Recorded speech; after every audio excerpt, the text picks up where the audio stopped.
Este polvo ya lo he respirado antes.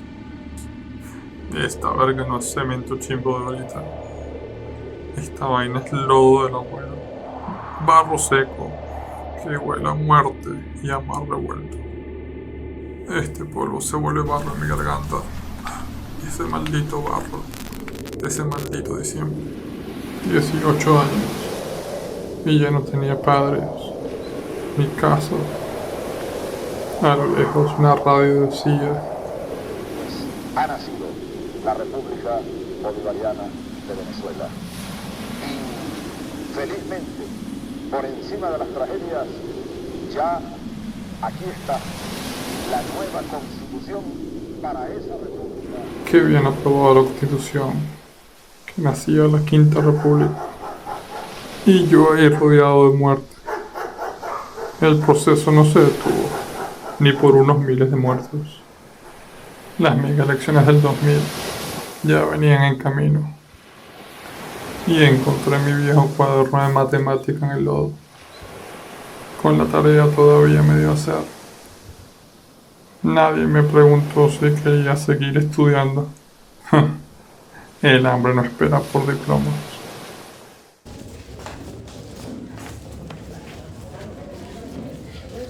Señor, mi coronel, yo se organizé esta verga. Déjeme ayudar con esta caja, para que esta cola camine rapidito. Diga su nombre, ciudadano. Carlos Ali, señor, para servirle. Entonces póngase a contar, Carlos Ali, que aquí el que no trabaja, no come. Ese chaleco verde del Plan Bolívar 2000 fue mi primer contrato. A mí no me pagaron ni un centavo, pero me dieron algo más valioso: un lugar donde pertenecer. Ese año conocí el Plan Bolívar 2000. Militares pintando casas, pintando escuelas, dando medicina, cargando bultos de comida. Igual que yo con mi chaleco verde. Los domingos el país entero se paraba. ¡Aló, presidente! ¡Bravo! ¡Aló, presidente! Horas de televisión en vivo. Chávez ahí, un micrófono abierto, sin libreto, gobernando en vivo. Y en julio del 2000 llegaron las mega elecciones. Presidente, diputado, gobernadores y alcaldes. Juntos y todo de una vez bajo la constitución nueva. Ganamos casi todo. Y nadie se dio cuenta que ganar casi todo significa que ya no hay nadie que te frene. Anuncio la despido de las siguientes personas. Para afuera, se convirtieron en saboteadores de una empresa que es de todos los venezolanos.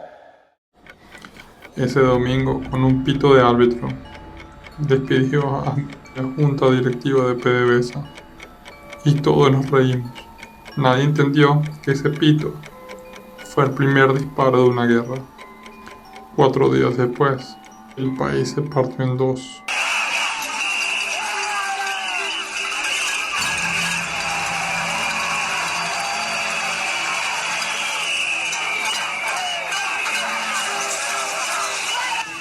Y yo estaba ahí en el centro de Caracas, en una esquina, y no podía creer lo que estaba pasando. No vi quién disparó primero, nadie lo vio. Solo sé que ese día Venezuela volvió a contar sus muertos otra vez.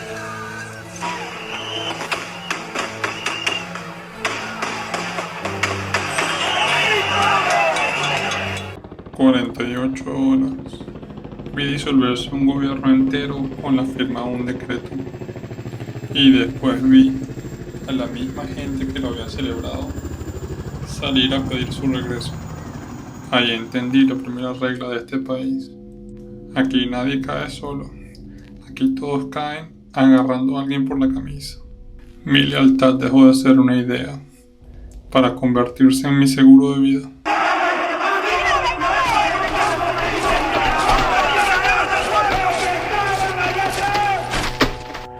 Todavía puedo escuchar ese rugido. Suena igual que el concreto que tengo encima. Señores, abandonaron sus puestos. Quedan inmediatamente despedidos. Desalojen el edificio. Oficial, ustedes no saben manejar esto. No saben manejar el pozo de petróleo. No saben manejar las presiones. No saben de esto. Van a quebrar la empresa petrolera nacional. Mira. Te me vas. Ahora PDVSA es del pueblo. 18.000 personas fueron despedidas esa semana. Yo firmé varias listas. A nadie le temblaba la mano. Habían sido advertidos.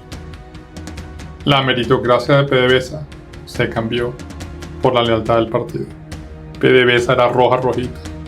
Pero nadie calculó que estábamos vaciando la memoria técnica de la única empresa que sostenía el país. La única que sostenía la economía. Yo solo seguía firmando despidos. Ese fue nuestro mejor truco. Darle dignidad a la gente que nunca la había tenido. Sentía que con cada letra que escribían y cada nombre me limpiaba un poco de ese barro de Vargas. Por un tiempo creí que el progreso era posible. Hasta yo me lo creí.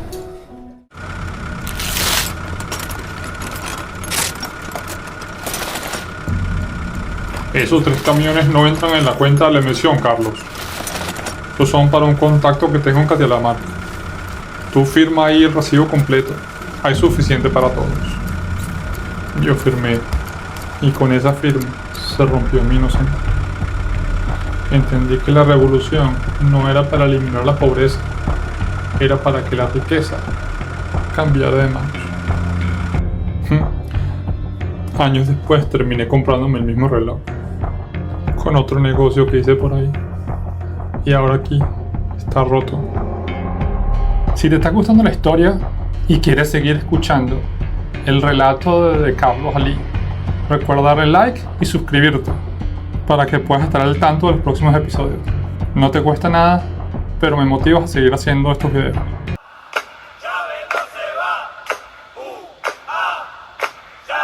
Ganamos el referéndum. El pueblo votó que no y se quedó el comandante. Ya atrás había quedado ese chaleco verde de Vargas. Yo ahora llevaba una chaqueta de lino rojo. Sonreía en las fotos. Pero mi mirada idealista cambió por la mirada de alguien que sabe contar. Ganamos el referéndum y el viejo se volvió inmortal y nosotros nos volvimos intocables. Yo creía que el dinero nunca se iba a acabar, pero qué jodidos estábamos. El monstruo apenas estaba abriendo la boca. ¿Continuará?